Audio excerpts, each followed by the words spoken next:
Welcome to the Ask Amanda Show, where we solve everyday problems for the small business owner. Get nuggets of inspiration, access to experts, and answers to those burning questions preventing you from growth. Here's your host, Amanda BENSON-TILCH.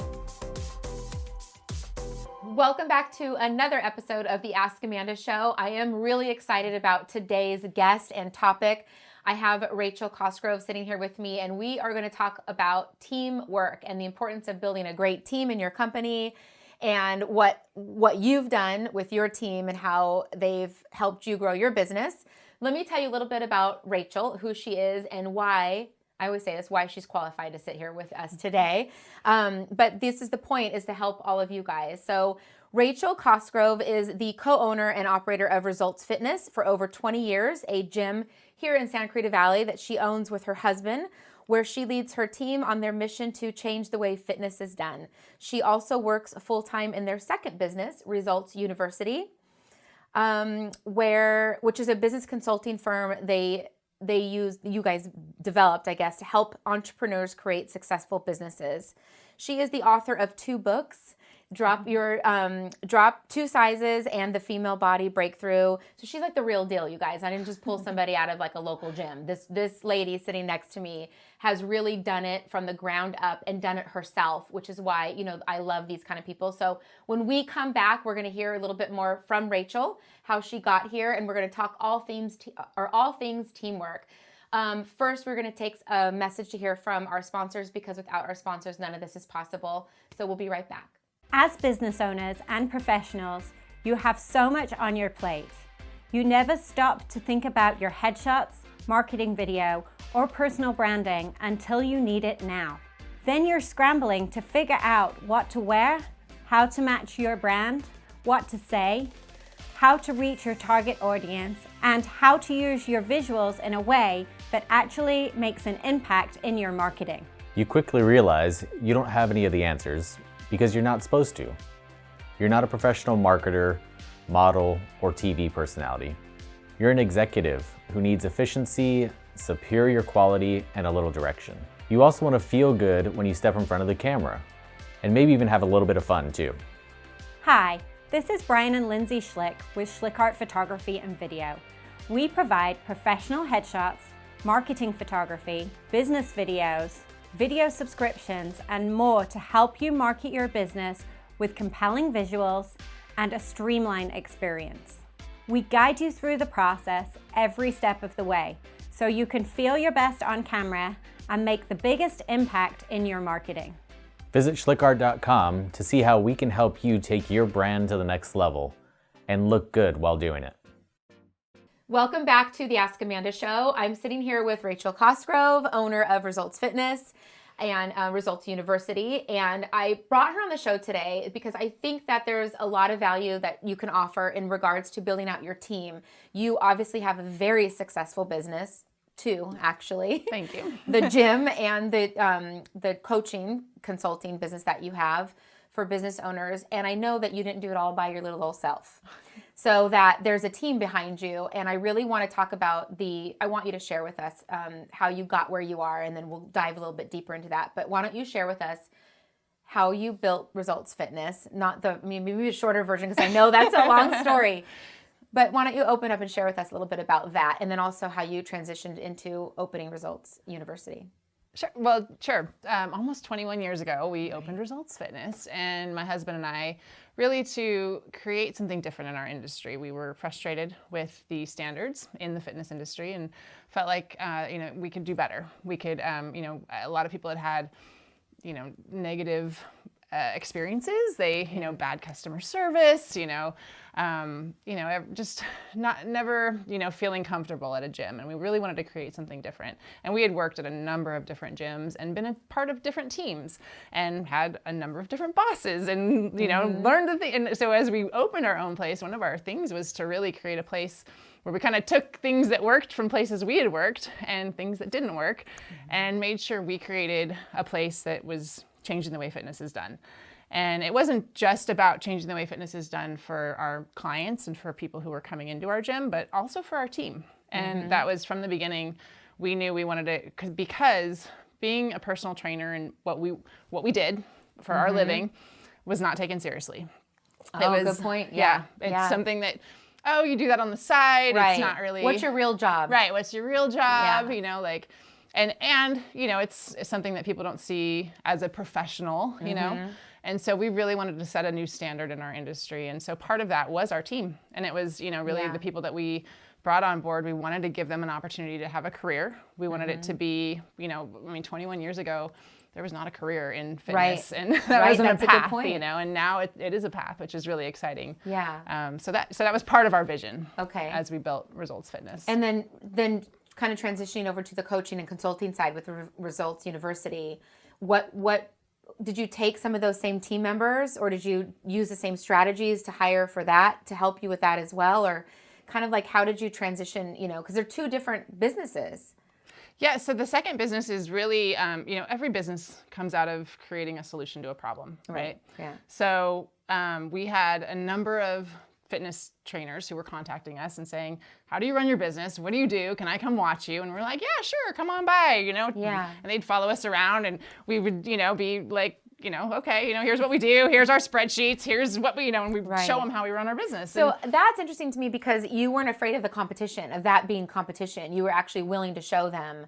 I commend that. I think that's so great because there's room for everybody. I always say that. There's room for everybody. Well, and I think anybody who's successful has an abundance mindset, right? Yeah, so, that's right.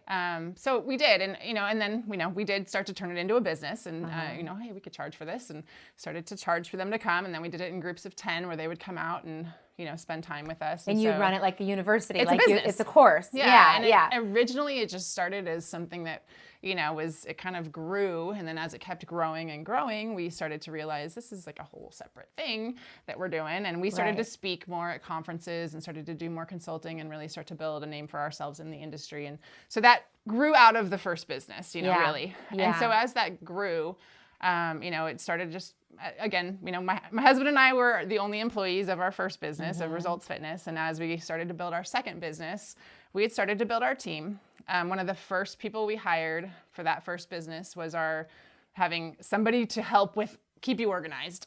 Right. Having some kind of, you know, administrative assistant, office manager. So kind of behind the scenes, a person behind the scenes. And she always jokes that her job is to make us look good.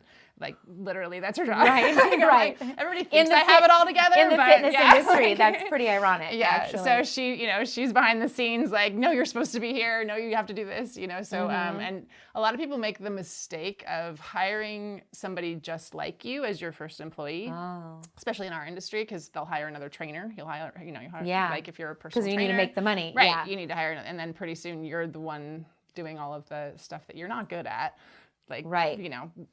And you don't marketing like it. Or anything around operations or like paying the bills. Answering the emails, like calling the clients that are, you know, cards got declined or whatever, like stuff that, you know, you're better off in your skill set sweet spot where you make money, right? Where you know, you help people.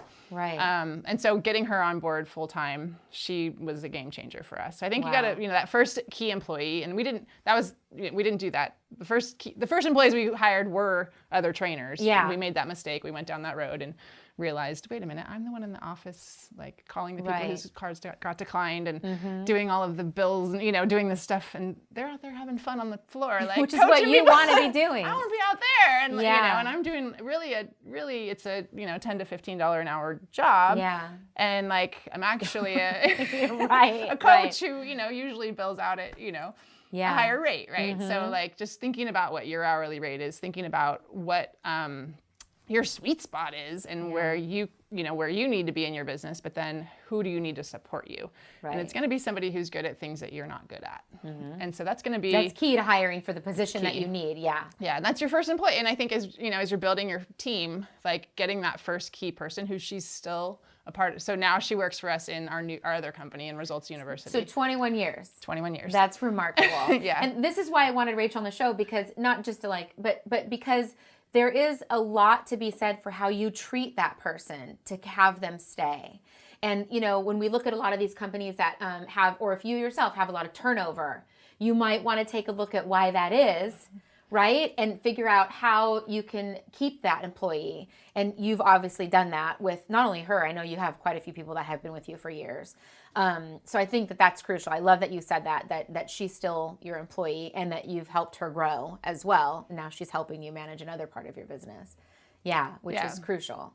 So that, in answer to your question of, is it the same team?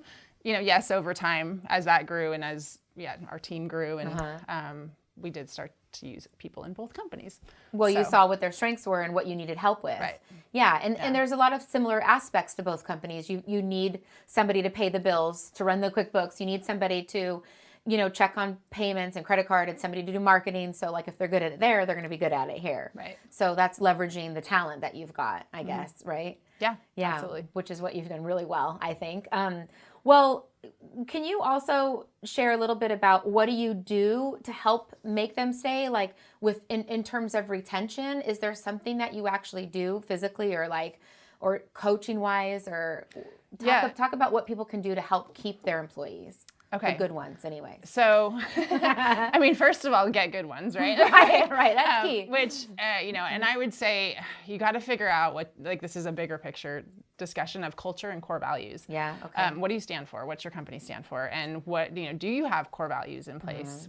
Our entire hiring, our interview questions, we're trying to figure out if you have our core values. And if you're a part of our culture. Yes. I don't actually care in the beginning if you can do the job. Right. I care if you have the right attitude, if you have our core values, if you're going to be a good fit for our team. And if there's one core value that you don't have, then you're not going to work. Yeah. And so when we got that dialed in, when we got our core values dialed in, and then to create our interview questions off of our core values. Which is crucial, right? Crucial. Yep. And it's, for example, one of our core values is have fun and a sense of humor. So one of our interview questions is, tell me a joke. Nice. And it's always they don't expect it, right? Right. It's like they're, what? Tell you a joke? I don't, Yeah. But then we kind of, people will freeze and we'll give them a chance to who remembers a joke? I don't know. Or does it have to be clean? Sometimes we try to tell them a joke, then we'll go, we'll tell you a joke. And then we've had people even after the interview, emal us in a really funny joke. Oh, good. Yeah. Yeah. They're like, okay, I got one, and Yeah. so, but it's just kind of, you want to see how they respond. Yeah. It's not the typical interview questions. So thinking through what your core values are and what you stand for, I think is key, because then you get the right people on board who the expectations are set up front, right? So it's a very, you're setting that table. They support those core values. Yeah, and these core values are how we act. We lead by example. We exceed expectations. We bring our best. These are all our core values. And so as a team, we all expect them of each other. So it starts to manage itself, because now, as a team, when you're brought on board, you're like, this is who I am. And this is who we all are, and now we're all a part of this really cool culture that is these core values. Supporting each other as well. Yeah. I'm going to just pause on that for 1 second, because I think that the core values, do you also use your core values when you're looking for your clients or your coaching? Anybody. Yeah. Right? And even vendors that we use. Yeah.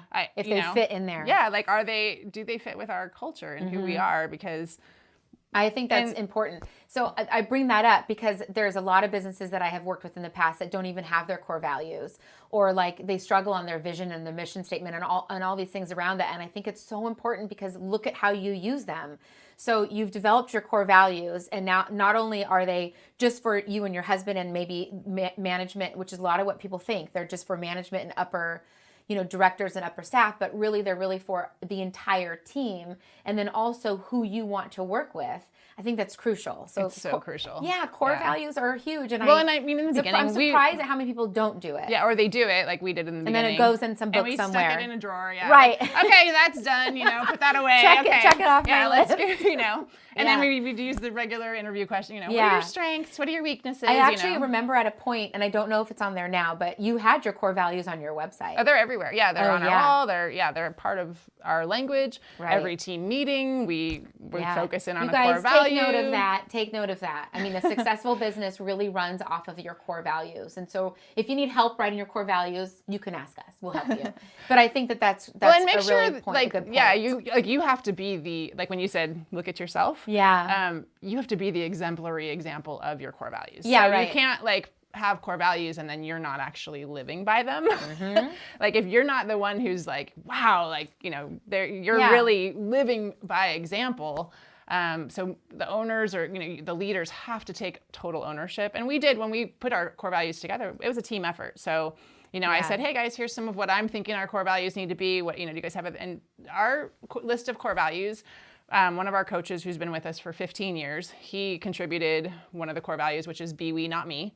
Oh, and, nice. you know, he was like, hey, what about be we, not me? And I was like, hey, I love that. Yeah, you know, that's who you are. And so he, you know, that's like, it's all of ours. Yeah. And they all take ownership of it. And if you guys notice, all of our core values are very short and memorable. Yeah. So you can't forget them. You have to live by them. We talk about like we speak in core values, you know, like that's like our language. Yeah. You know, so anything that comes up, any decision we have to make, it's like, oh, well, you know, this is like, we need to exceed expectations. So how do we do that? Right. You know? Well, I love all that. There's some great takeaways there. I hope you guys are taking notes. Pun intended. But I think what we're going to do, so we're going to pause for a second. We're going to hear from our sponsors. And when we come back, I really want to talk to you a little bit more about retention and how you keep these wonderful people on staff with you, and also how you're setting them up for success as well. Because it's like, I'm sure the same person doesn't still get paid the same amount that you hired them at along like 21 years ago, you know? How are you helping them with their growth too? So we get back from a word from our sponsors. We're going to hear more from Rachel about just, I guess, retention. Okay. Company retention. We'll be right back. If you're a business owner or entrepreneur, then you know how to hustle. You show up every day, you put in the work, and you dedicate yourself day in and day out to making that amazing dream come true. But building a brand doesn't always go as planned. Sometimes it feels like no matter how hard you try, you just can't get past a certain block, fix a specific problem, or take that next step on a daunting project. How do you get yourself from where you are to where you want to be? That's when you ask Amanda. Hi, I'm Amanda BENSON-TILCH of Ask Amanda, a boutique consulting firm driven by passion and good ideas. I help solve everyday problems for the small business owner, from customer service to marketing to goal setting. I've never met a client I wasn't able to help, because if I can't solve your problem myself, I'll connect you to the person who can. Are you ready to finally break through your toughest problems? Visit askamandaconsulting.com to see how I can help. Because if you ask me, you'll get a solution.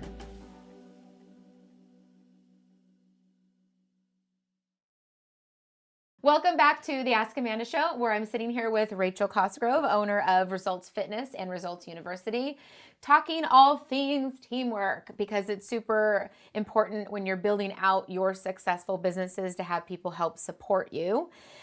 When we left after the last break, we were going to talk about retention and how you keep these wonderful employees. So why don't you share a little bit? Is there a secret sauce?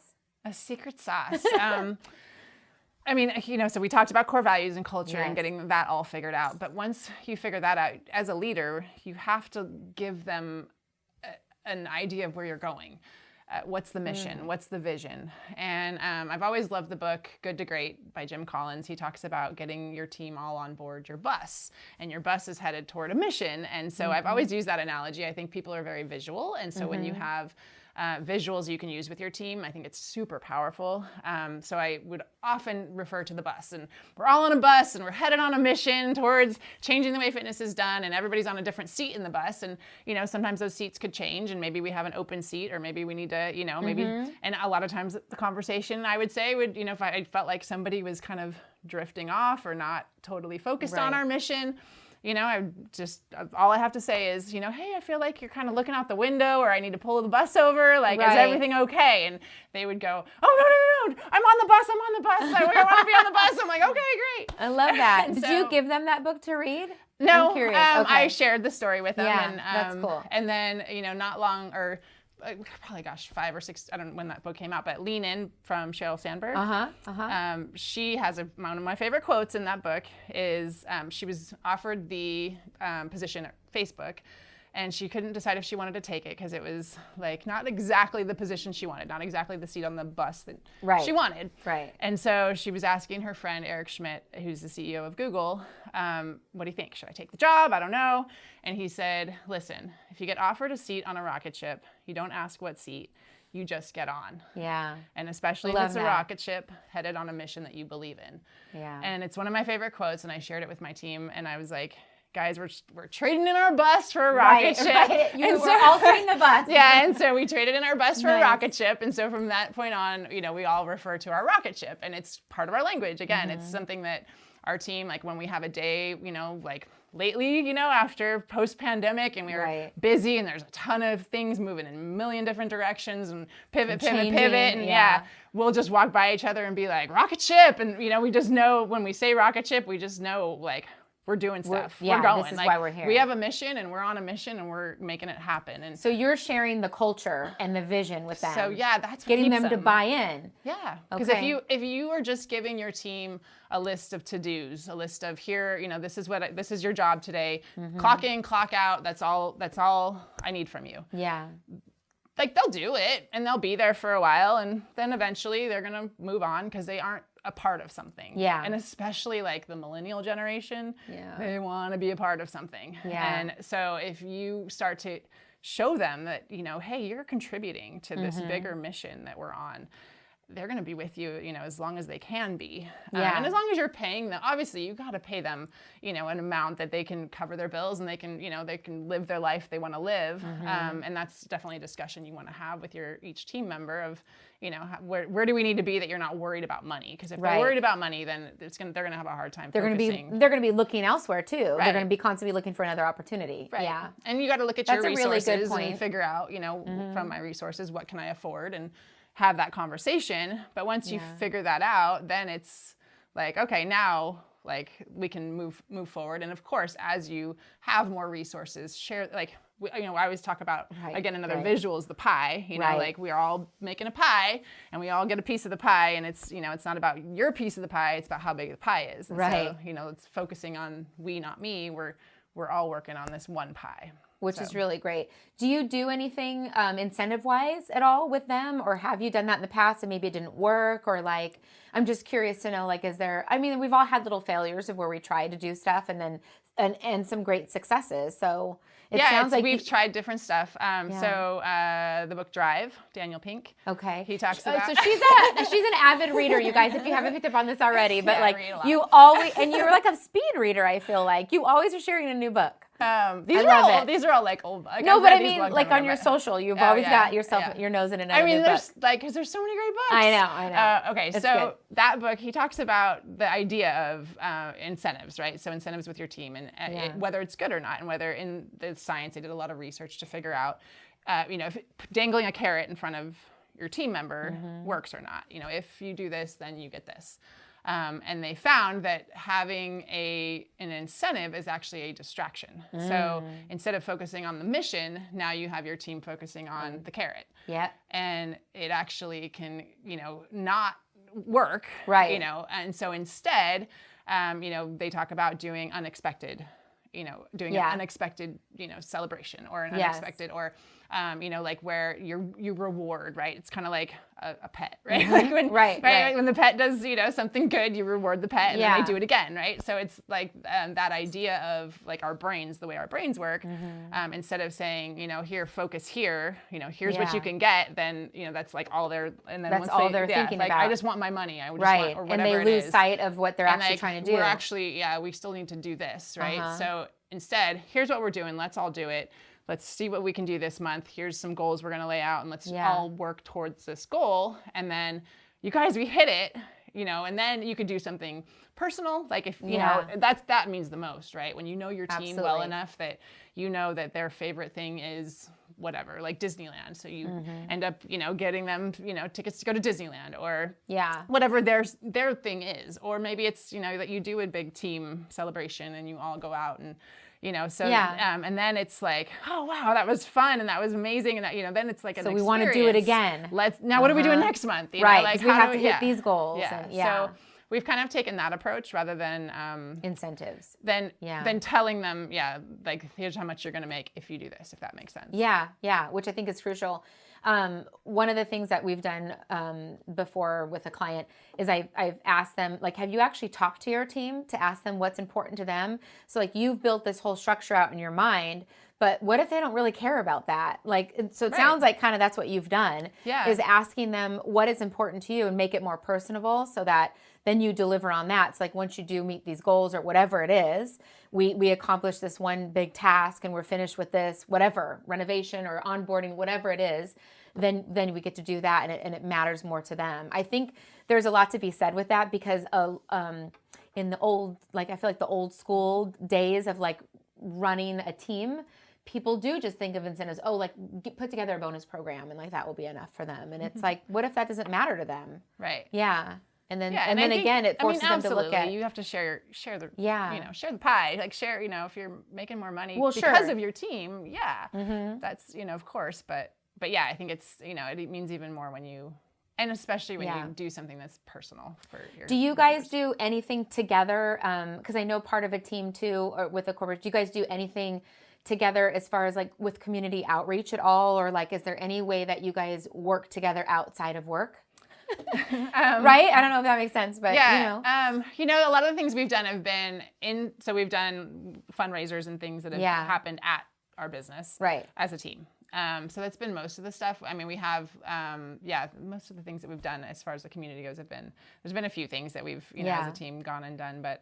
Well, one of the things I know that you've done, not really outreach oriented, but definitely within the community is you guys have done like mud runs and things like that together. Yeah, absolutely. Yeah. Where you coach each other along and. Yeah. And there's a lot of local races, like, the local grit race. And so we definitely as a team, all train for it and then do the race together. Which is fun. So even if you're not in the fitness world, this is still a fun thing to do. Like, because team building is kind of a big deal too. That's how you get to know each other outside of work. And so any little thing that you can do that's something like that, where it brings everybody, whatever the interest is, bring everybody together. And that's been successful for you guys, I know.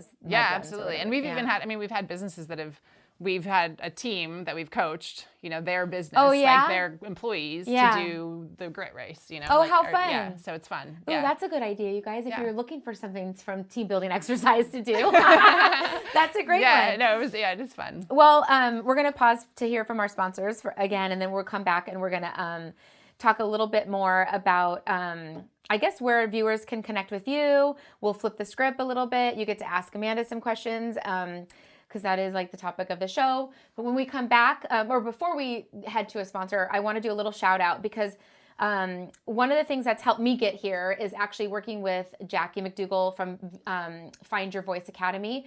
And she actually offers a little course, but I want to give you a little insight on who that is. It's called Find Your Voice Academy. And whether you're an expert or an entrepreneur looking to build your brand, or you just want to share your message in a meaningful way, which is what I've been doing here with the Ask Amanda Show, there's no better time to start a podcast, especially now where everybody's going digital.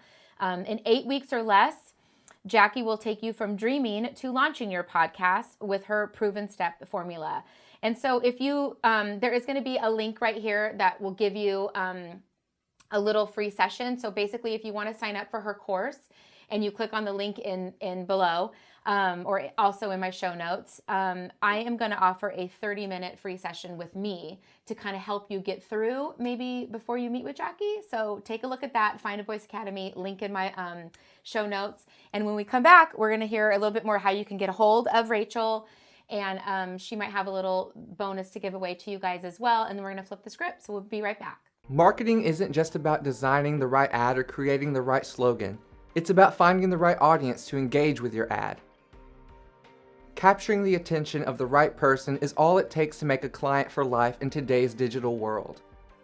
Easier said than done, right? Well, what if you knew where your audience was already spending their time?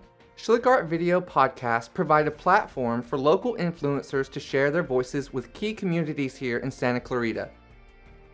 That means audience members know, like, and trust the recommendations of their hosts. That's why sponsoring a SchlickArt video podcast is a great solution for your business. You get the benefit of a built-in audience, and most importantly, you walk away with a fully produced video commercial for your business that you can use however you like. Are you ready to reach your audience where they want to be found? Call Lindsay at SchlickArt at 661-313-3907 to inquire about becoming a sponsor for your favorite SchlickArt video podcast, because it's time to join the conversation. Welcome back to the Ask Amanda Show. I'm sitting here with Rachel Cosgrove, owner of Results Fitness and Results University.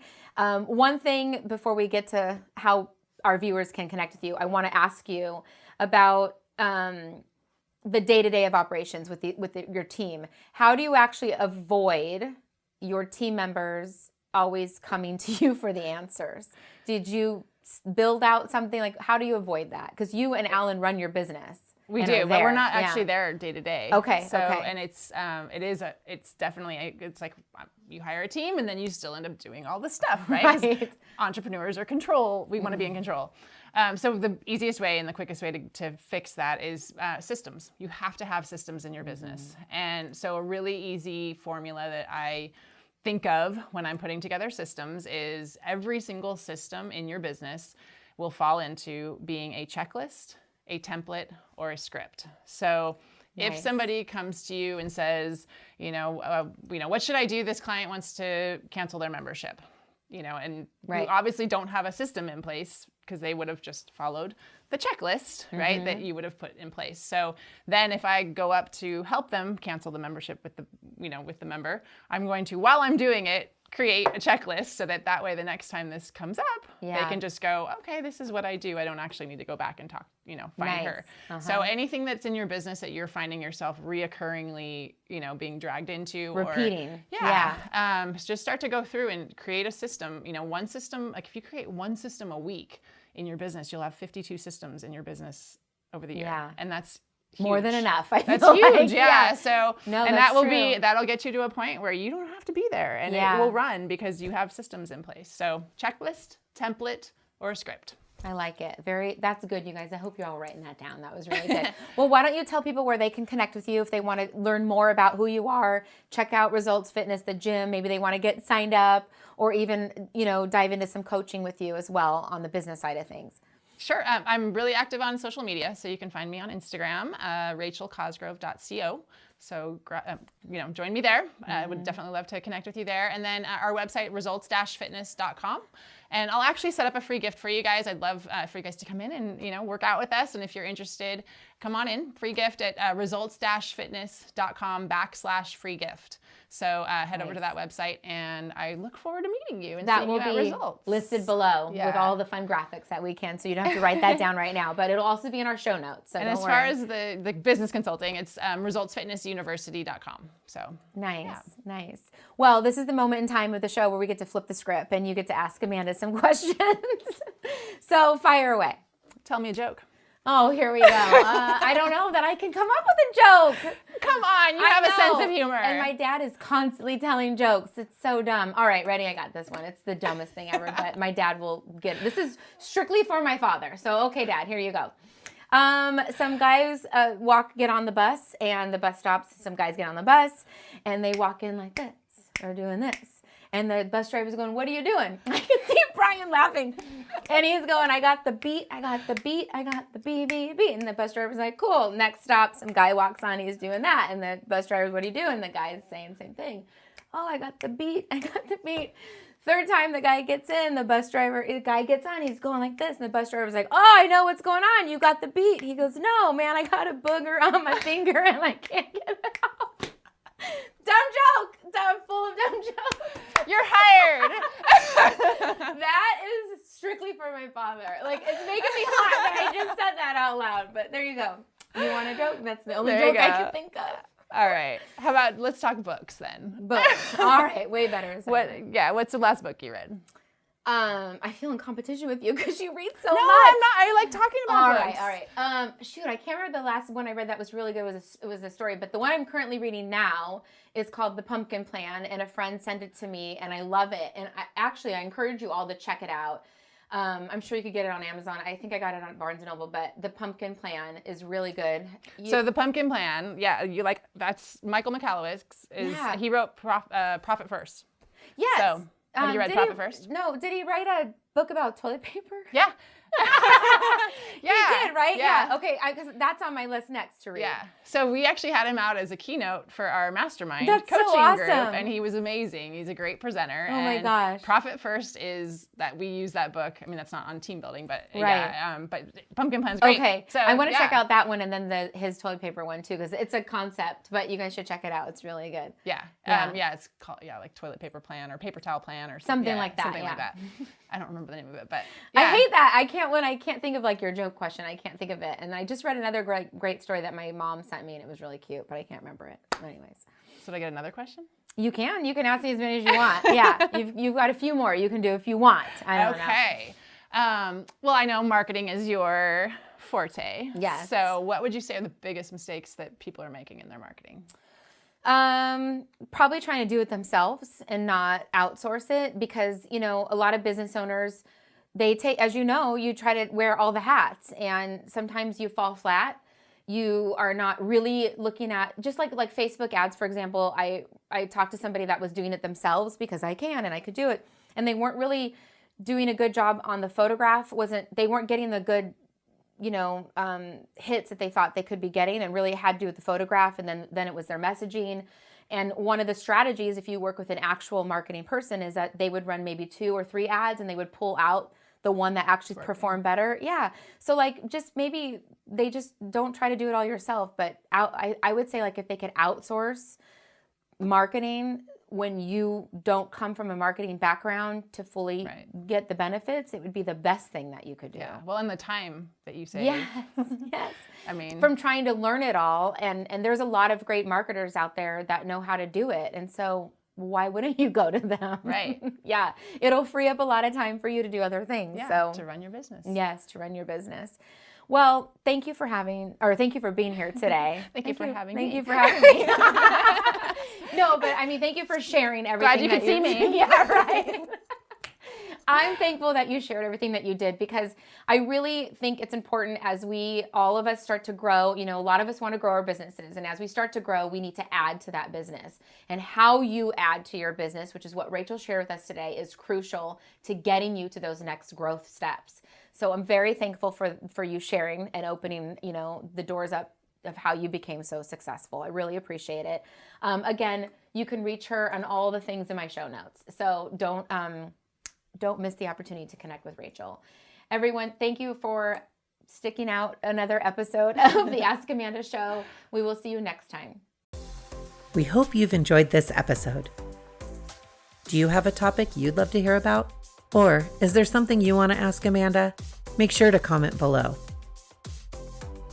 Don't forget to like this video and subscribe to this channel so you get a notification whenever we post new videos.